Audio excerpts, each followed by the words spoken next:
Ibu silahkan cari harta dengan suami sekaya apapun, sulit membeli ketenangan tuh nggak ada. Ada toko yang jual ketenangan? Nggak ada. Dan mahal. Kalau nggak percaya begini Bu ya, saya berikan pilihan, tapi ibu bapak jangan pilih yang ketiga ya, terutama ibu. Ya, jangan pilih yang ketiga. Kaya tapi gelisah atau miskin tapi tenang. Ayo. Nggak ada pilihan ketiga dan nggak usah maksa.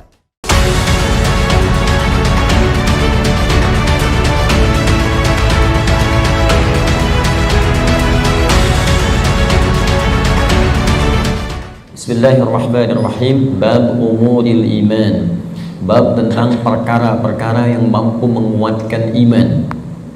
Saya kembalikan dulu kepada pembahasan di pengantar yang masuk kepada bab ini sebelum saya bacakan nanti tentang pembahasan di bab umuril iman ini, baik ayat Qur'annya ataupun hadis Nabi Muhammad SAW yang dirangkum oleh Imam Al-Bukhari dalam pembahasan ini. Jadi Bapak Ibu sekalian, sebelum membahas tentang hal-hal terkait penguatan iman, saya ingin ingatkan kembali tentang dua hal yang sangat penting. Yang pertama tentang kenapa kita mesti beriman. Ini poin yang sangat penting. Saya ulang, kenapa kita mesti beriman. Ya, bukan hanya sekedar fitrah dalam kehidupan, tapi nanti ada 5 hal yang langsung Allah janjikan dalam Al-Quran ketika kita benar-benar menanamkan iman dalam diri kita. Jadi kalau kita mampu beriman dengan benar kepada Allah, maka Allah akan berikan 5 keistimewaan yang tidak akan diberikan selain kepada orang-orang beriman, walaupun mereka hidup dalam kehidupan dunia. Jadi 5 hal ini Allah akan berikan. Yang pertama, ada jaminan langsung Allah berikan kepada orang-orang yang yakin tanpa ragu dengan Allah, yaitu beriman kepada Allah, bahwa ia mendapatkan kabar gembira langsung dari Allah, memiliki setengah bagian dari 2 hal yang dibutuhkan untuk masuk surga. Memiliki setengah bagian atau 1 dari 2 hal yang dibutuhkan untuk masuk surga. Saya sering istilahkan, dia telah mendapatkan dari setengah kunci surga. Dan ini berita kabar gembira dari Allah sebelum orang ini wafat, bahkan sejak hidup, dengan turunnya Quran surah kedua Al-Baqarah ayat ke-25 yang paling kanan sebelah atas di mushaf. Wa basyiril ladzina amanu wa 'amilus shalihat anna lahum jannatin tajri min tahtiha al-anhar. Baik, kata Allah, Muhammad sallallahu alaihi wasallam, berikan kabar gembira. Baik, ada orang-orang yang aku telah siapkan surga, ragam surga untuk mereka. Dia ada jenis-jenis surga, ada surga Firdaus, ada surga Aden, kan? Nanti insya Allah saat kita dengan izin Allah diperkenankan masuk ke dalamnya, kita akan melihat ada di bagian mana di surga kita yang kita banggakan itu, dan yang kita impikan itu.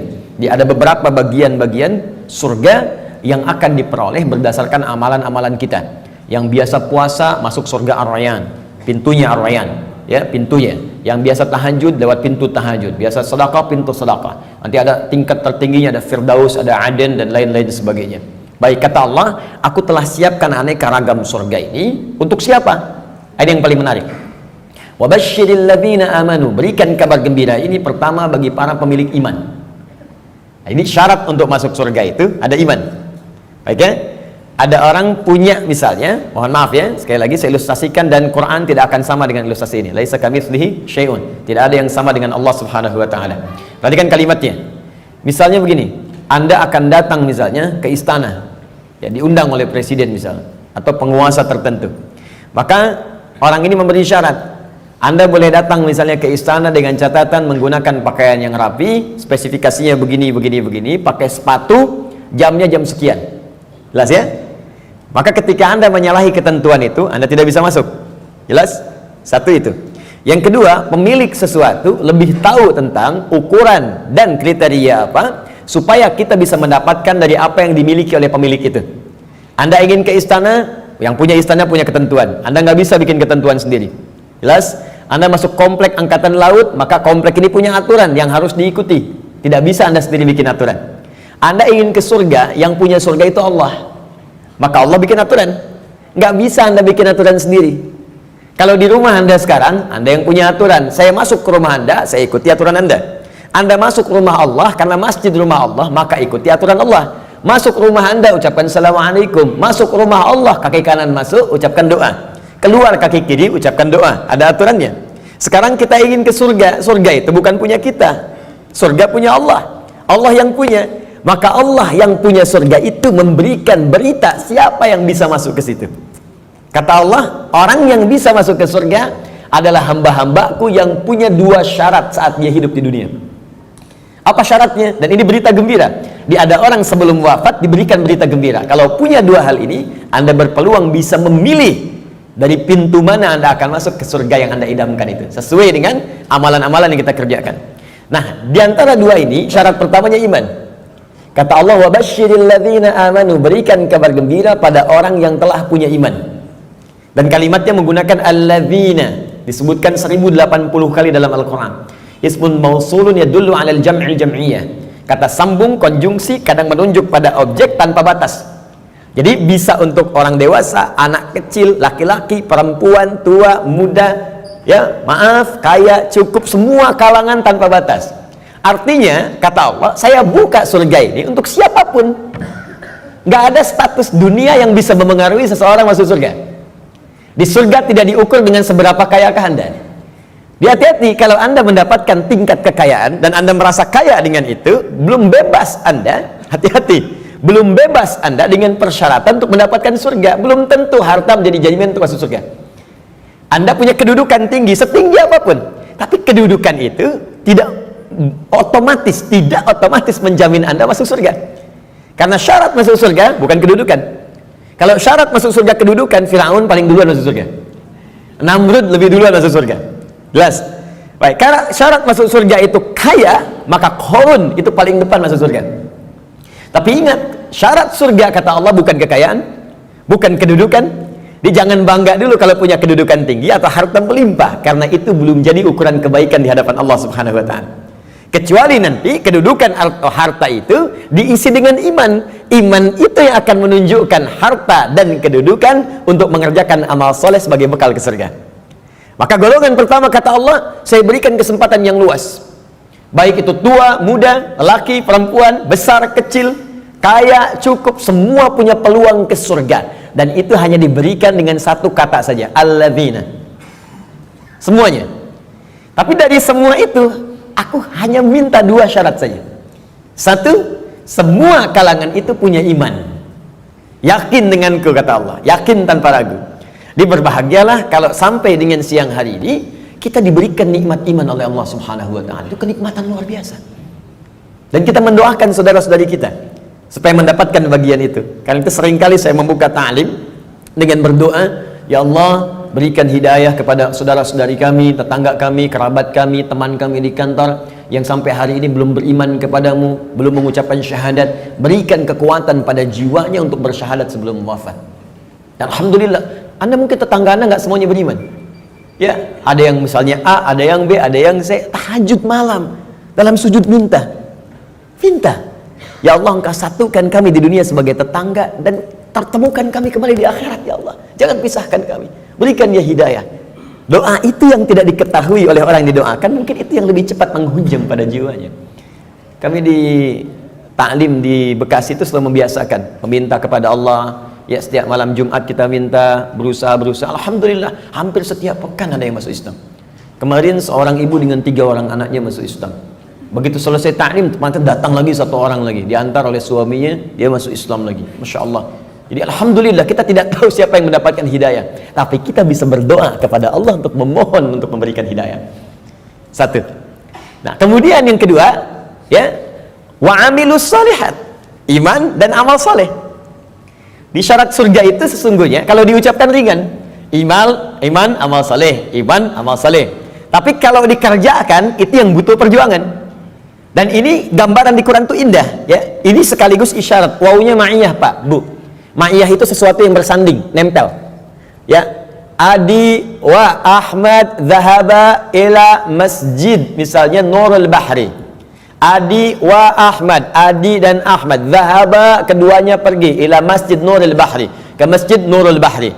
Adi dan Ahmad kalau menggunakan wa artinya dempet, nggak pisah, bersamaan, wawunya ma'iyah bareng. Ya, Allah menyampaikan wa basyiril ladzina amanu wa amilus shalihat. Syarat untuk masuk surga itu duanya bersamaan, nggak bisa berdiri salah satu. Ya, 1 iman, 2 amal soleh.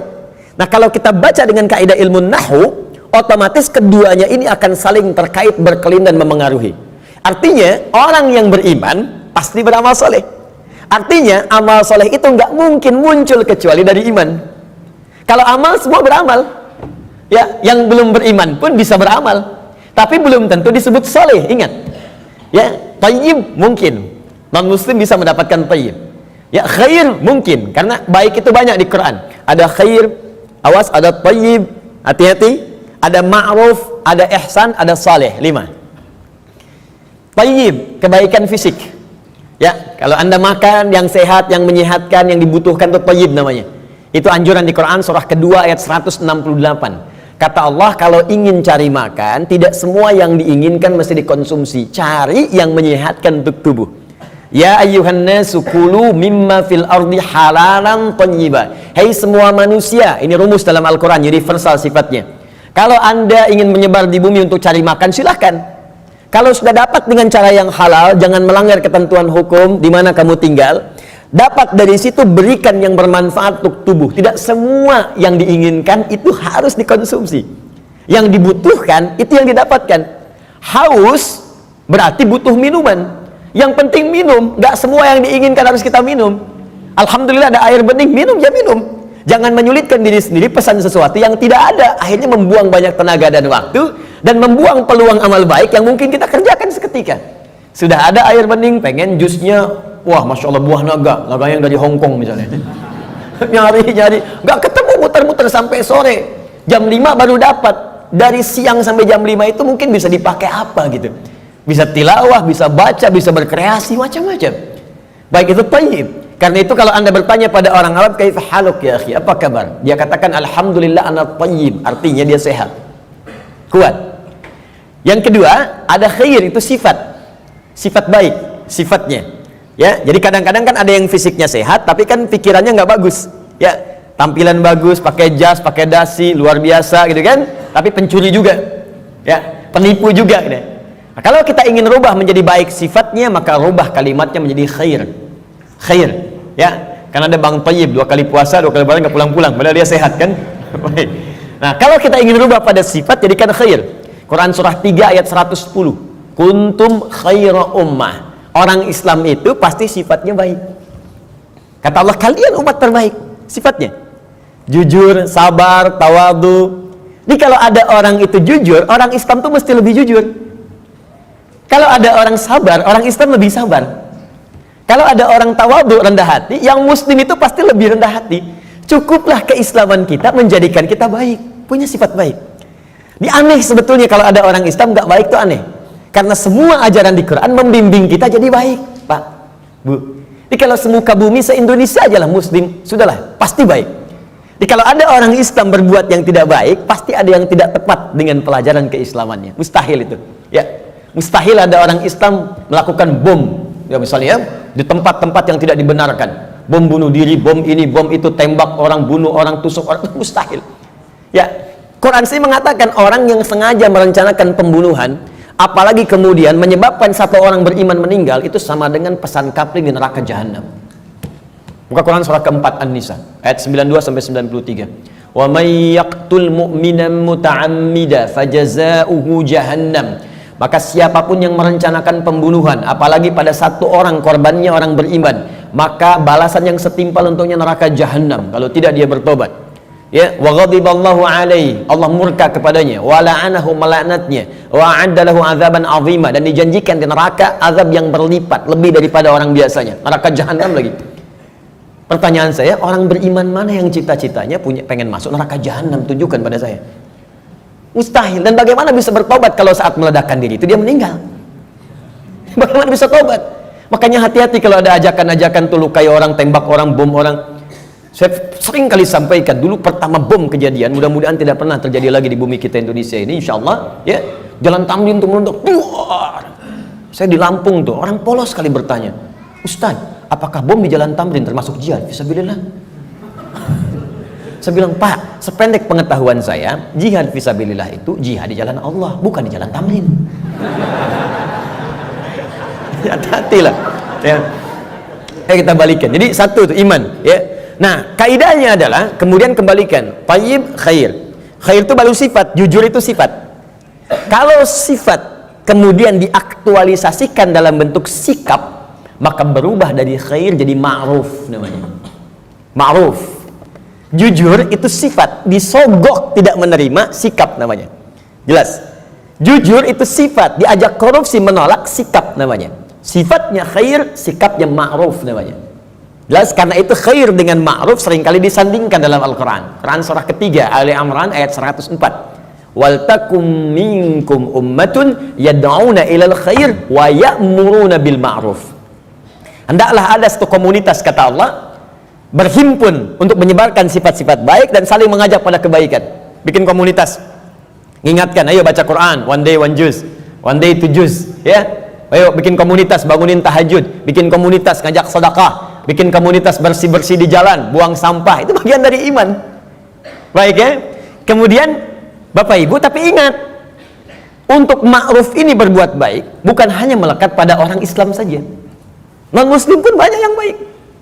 Silakan cek, ada non muslim yang suka nyumbang, ya, bantu bangun jalan, bantu fasilitas, ada fasilitas umum, bantu orang-orang lepas dari kemiskinan, bantu orang-orang kasih obat, ada, baru sampai ma'ruf. Karena itu disebutkan yang keempat, awas, ada sifat kebaikan khusus yang semua kebaikan itu diniatkan hanya karena Allah. Bantu ini karena Allah, kerjakan ini karena Allah, baik juga, cuma niatnya dikerjakan karena Allah. Pahlawan kita berjuang, Pangeran Diponegoro sampai terakhir Kahar Muzakir, ya, yang kemudian diberikan gelar pahlawan. Apa niat sesungguhnya? Kalau Anda buka Riyadhus Shalihin karangan Al-Imam An-Nawawi, ada 1896 hadis di kitab Babul Ikhlas bagian pertama, maka akar pertama kali untuk meniatkan mereka berjuang, pertamanya bukan untuk mendapatkan urusan dunia, tapi litakuna kalimatullahi al-ulya. Man qatala litakuna kalimatullahi al-ulya fahuwa fi sabilillah. Niatnya khusus untuk berjihad di jalan Allah Subhanahu wa taala. Berjuang karena Allah, karena Allah, karena Allah. Bantu orang di kemiskinan karena Allah. Bukan karena pekerjaannya, tapi kebaikan itu dikerjakan karena Allah. Dan merasa diawasi oleh Allah Subhanahu wa taala. Maka yang keempat disebut ihsan namanya. Ihsan. Di hadis Muslim nomor hadis yang ke-8, an ta'budallaha ka'annaka tara fa illam takun tarahu fa innahu yara. Engkau mengerjakan semua aktivitas yang baik sebagai ibadah karena Allah, seakan-akan diawasi oleh Allah, merasa diawasi walaupun kau tak mampu melihatnya. Itu terjemah yang baiknya. Merasa bekerja karena Allah, makan karena Allah, minum karena Allah, berbuat baik karena Allah, ihsan namanya. Orangnya disebut muhsin. Kalau empat ini dikumpulkan, badan sehat, sifat baik, sikap mulia, dikerjakan karena Allah, thayyib, khair, ma'ruf, ihsan. Empat ini kalau digabungkan menjadi sholih namanya. Sholih. Maka setiap orang tua meminta kepada Allah supaya anaknya jadi saleh. Ibu bermohon, ya Allah, jadikan saya anak soleh. Kata bapaknya, namanya kan Hasan. Bukan Pak, sifatnya saleh. Semua orang tua, saya belum pernah dengar ada orang tua minta, ya Allah jadikan saya anak yang thayyib, khair. Tidak, saleh, sudah fitrah.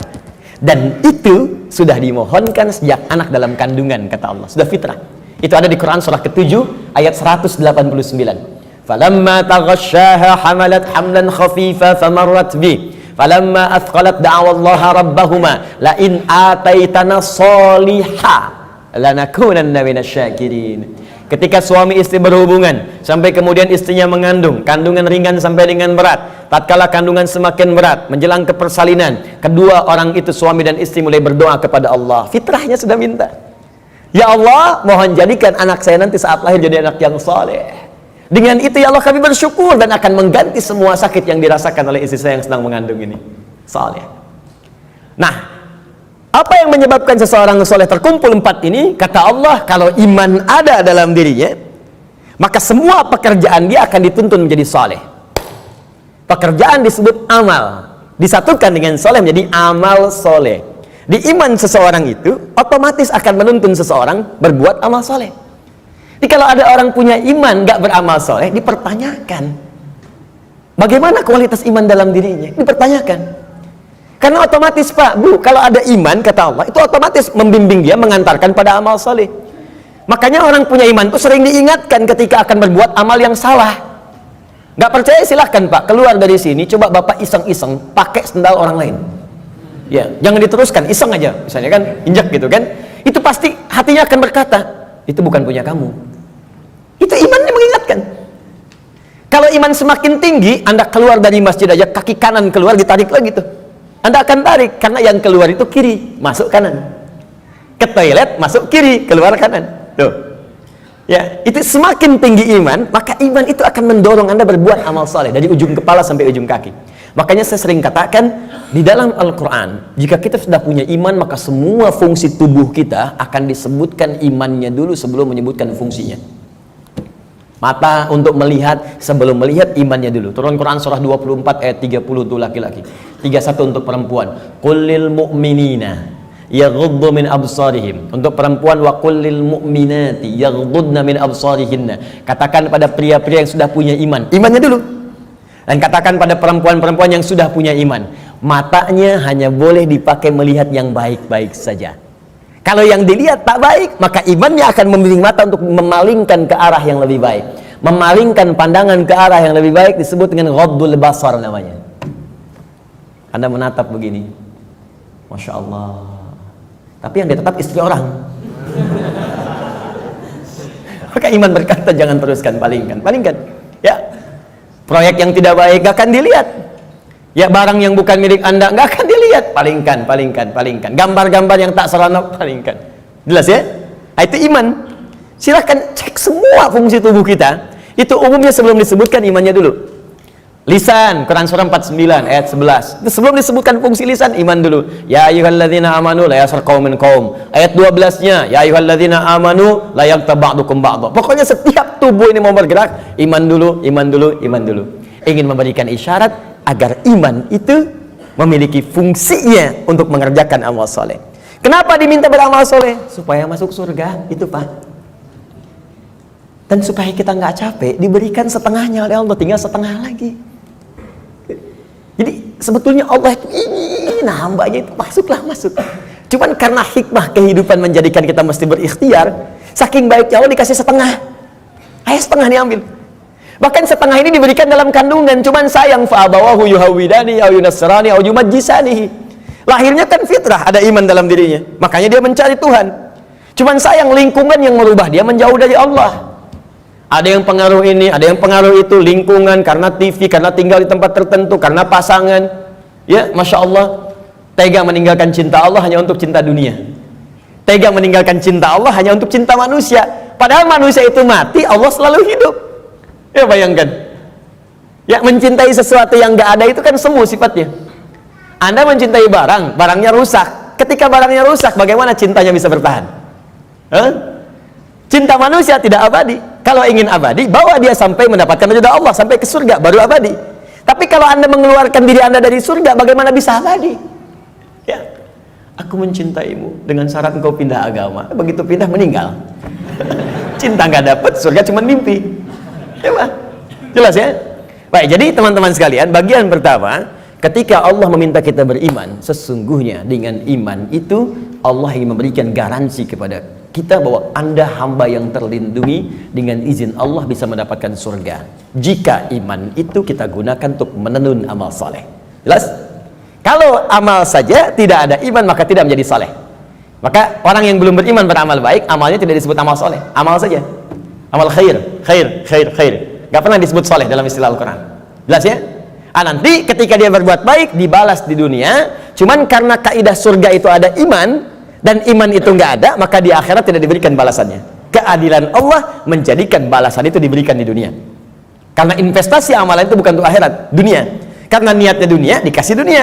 Kalau untuk akhirat, diberikan juga akhirat bagiannya. Turunlah Quran surah ke-25 ayat 23. Nanti kalau ada non muslim bertanya, di mana keadilan Allah Tuhanmu itu?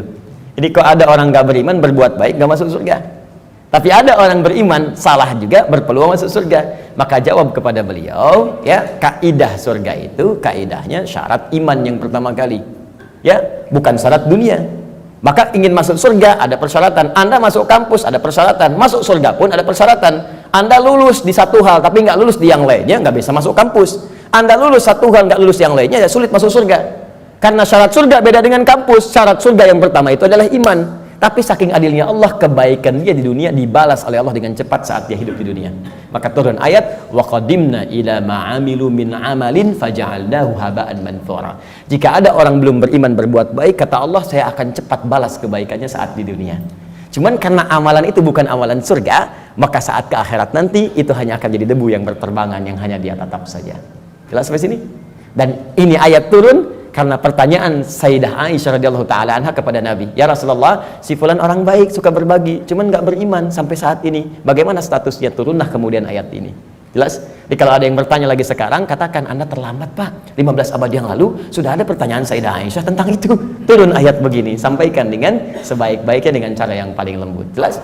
Satu, kenapa kita beriman? Pertama, karena ada kasih Allah pada orang beriman untuk menempatkan di tempat terbaik saat dia pulang kepada Allah Subhanahu wa taala. Dua, saya agak cepat. Orang beriman dijanjikan oleh Allah akan memiliki ketenangan dalam hatinya. Secara singkat, orang beriman itu Allah akan berikan ketenangan pada jiwanya. Tenang gitu, damai hidupnya. Jaminannya ada di Quran surah ke-48 ayat yang keempat. Walladzi anzalas sakinata fi qulubil mu'minin liyazdadu imanan ma'a imanihim. Dialah Allah yang akan menanamkan ketenangan pada jiwa orang-orang beriman supaya dia yakin dengan keimanannya. Nikmat juga beriman. Jadi tambah lagi imannya, tambah lagi imannya. Ini kata Allah, orang beriman itu pasti tenang. Dan ketenangan itu mahal, Bu. Sulit dicarinya. Ibu silahkan cari harta dengan suami sekaya apapun, sulit membeli ketenangan tuh nggak ada. Ada toko yang jual ketenangan? Nggak ada. Dan mahal. Kalau nggak percaya begini Bu ya, saya berikan pilihan, tapi ibu bapak jangan pilih yang ketiga ya, terutama ibu. Ya, jangan pilih yang ketiga. Kaya tapi gelisah atau miskin tapi tenang. Ayo, nggak ada pilihan ketiga dan nggak usah maksa. Kaya tapi gelisah atau miskin tapi tenang, pilih mana? Tuh. Kan? Banyak orang kaya tapi nggak tenang, ada yang bunuh diri, ada yang tembak diri sendiri, ada yang lompat ke depan rel kereta, ada yang saking kayanya bingung, akhirnya nanam cabai, bikin kangkung, metikin cabai, metikin tomat. Terus Anda ngapain kalau cuma numpukin harta buat metikin tomat? Petani kita nggak kaya-kaya amat bisa metikin tomat juga. Coba lihat, Anda bayangkan. Jadi tidak selalu Bapak Ibu sekalian kekayaan itu bisa berkonotasi seimbang, equal misalnya dengan ketenangan, belum tentu. Tapi iman itu jaminan dari Allah, orang beriman itu pasti tenang. Ada kedamaian dalam jiwanya. Enak gitu. Bahkan kalau sudah dapat halawatul iman, bukan cuma kedamaian, Allah akan berikan ketenangan dalam kehidupannya dalam bentuk keamanan, aman dari gangguan, tenang, nikmat. Maka diturunkan oleh Allah Quran surah ke-18 ayat 13. Saking tenangnya, tidur di gua aja enak. Bayangkan, gua loh, fasilitasnya tahu sendiri lah. Di gua, ya sudah, maaf, cahaya sudah terbatas, hampir tidak ada. Makanan bagaimana mendapatkannya, tempat tidurnya kemudian juga pasti keras. Tapi kok bisa ada yang tidur di gua selama 309 tahun? Saking enaknya tidur, gak ada yang ganggu Pak, Bu, nikmat. Ya, yang memberikan nikmatnya Allah, miring kanan kiri, matahari diatur oleh Allah, terbit di sini, terbenam di sini, selalu tersinari di dalamnya. Sehat-sehat aja, bangun 309 tahun, Anda bayangkan? Ya, ada orang sekaya-kayanya baru 3 menit udah bangun lagi, pling, telepon muncul. Di pejabat memang bagus, kedudukan tinggi, tapi setiap 3 detik kerja ini, kerja itu. Baru tidur sebentar, bangun lagi, Pak ada kejadian begini, bangun. Ini 309 tahun tidur cuman di gua. Fasilitas hampir nggak ada, tapi jaminan itu ada. Maka di ayat 13 di surat Al-Kahf, surat gua, ya, nahnu naqussu 'alaika naba'ahum bil haqq innahum fityatun, belum selesai, amanu bi rabbihim wazidnahum huda. Kata Allah, kami akan kisahkan pada Anda tentang kisah yang sebenar-benarnya, tanpa dikurangi, tanpa ditambahkan, sebenarnya hak. Jadi ada sidqun, ada hak. Kalau sidqun, mayahtamilu sidqa wal kadzib, kadang benar, kadang tidak. Tapi kalau hak pasti benar, gak bisa ditolak. Matahari terbit di timur, terbenam di barat, hak. Karena itu semua yang hak sumbernya hanya kepada Allah. Al-haqqu mir rabbika fala takunanna minal mumtarin. Al-Baqarah 149. Al-haq. Nah, sekarang kembalikan. Kata Allah, kami akan kisahkan pada Anda kisah yang sebenar-benarnya. Ya, tanpa kamuflase, tanpa rekayasa. Innahum fityatun, kisah tentang para pemuda yang berlindung di gua. Diberikan oleh Allah keamanan, dikejar-kejar. Bukan sekedar dipersekusi, bukan sekedar diintimidasi. Ya, maaf, bisa dieksekusi. Berlindungnya di gua. Tapi nikmat sekali di gua itu. Bisa tidur enak, nyaman, makan juga kenyang langsung diisikan di perutnya. Tidur bolak-balik, gak ada yang ganggu. 309 tahun Anda bayangkan. Salatu mi'atin wazdada tis'a, 309 tahun. Siapa mereka? Innahum fityatun, sungguh mereka itu para pemuda, tapi bukan pemuda biasa. Ada sesuatu yang melekat pada dirinya. Amanu, yang sangat beriman kepada Allah. Pesan ayat ini, ya, kata para pakar Al-Quran, sesungguhnya ingin memberikan pesan pada generasi mendatang.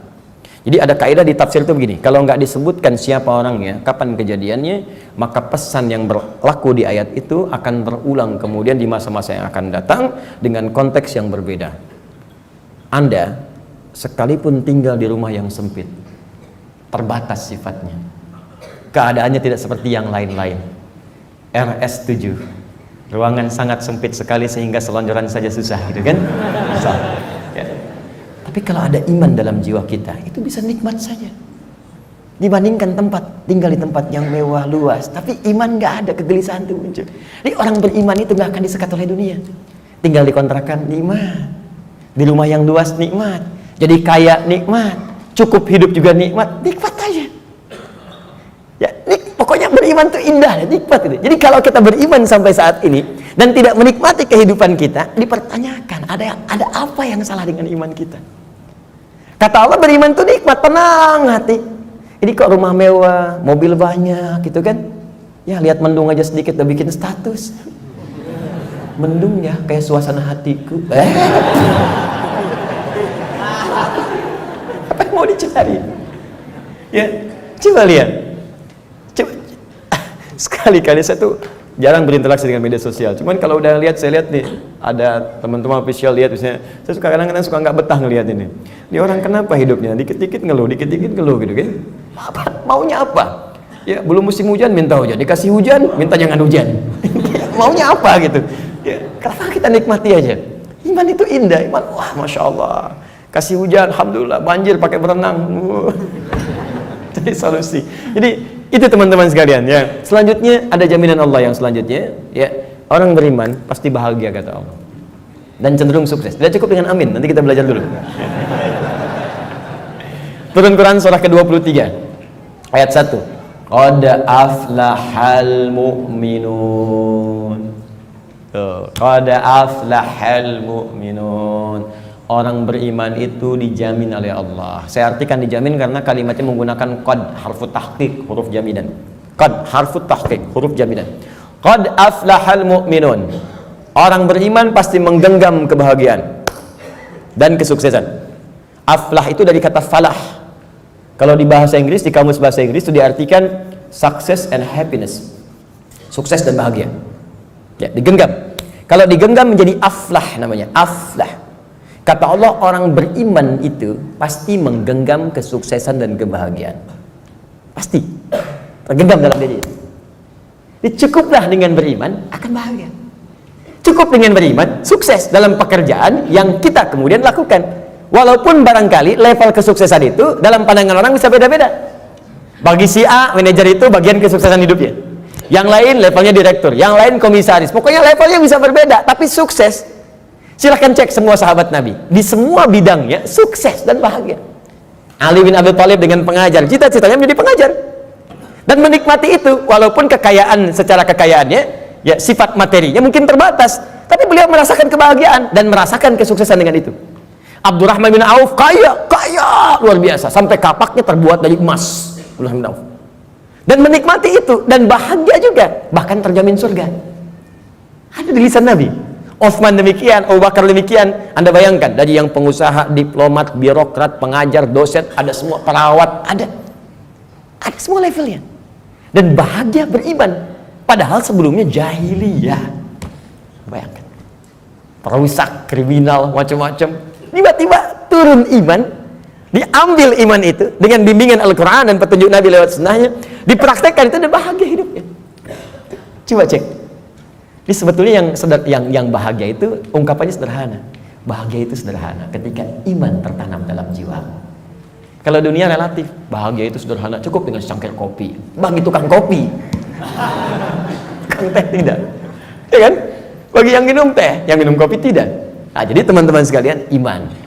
Nah, sekarang maksud saya begini, kita ingin evaluasi, kalau sampai siang hari ini, iman yang sudah Allah tanamkan di jiwa kita, belum sampai melahirkan hal-hal tadi, maaf ya, kalau bicara surga belakangan, karena itu hak prerogatif Allah Subhanahu wa Ta'ala, kita hanya berikhtiar. Apakah iman itu sudah membuat diri kita tenang? Sudah membuat kita bahagia? Apakah iman itu sudah membimbing kita sukses dalam hidup? Dan puncaknya, apakah iman itu sudah membimbing kita beramal soleh? Jangan-jangan beriman masih salah, padahal namanya soleh, kan? Jangan-jangan beriman tapi mesti berbuat maksiat, mata bermaksiat, telinga bermaksiat, lisan bermaksiat. Ada apa yang salah? Apa yang keliru? Maka Al-Imam Al-Bukhari mengumpulkan hadis-hadis Nabi untuk mendapatkan petunjuk dari hadis-hadis itu, bagaimana mengerjakan amalan-amalan yang bisa menguatkan iman sehingga iman kita membimbing kita untuk beramal soleh. Maka muncullah bab ini, bab umuril iman.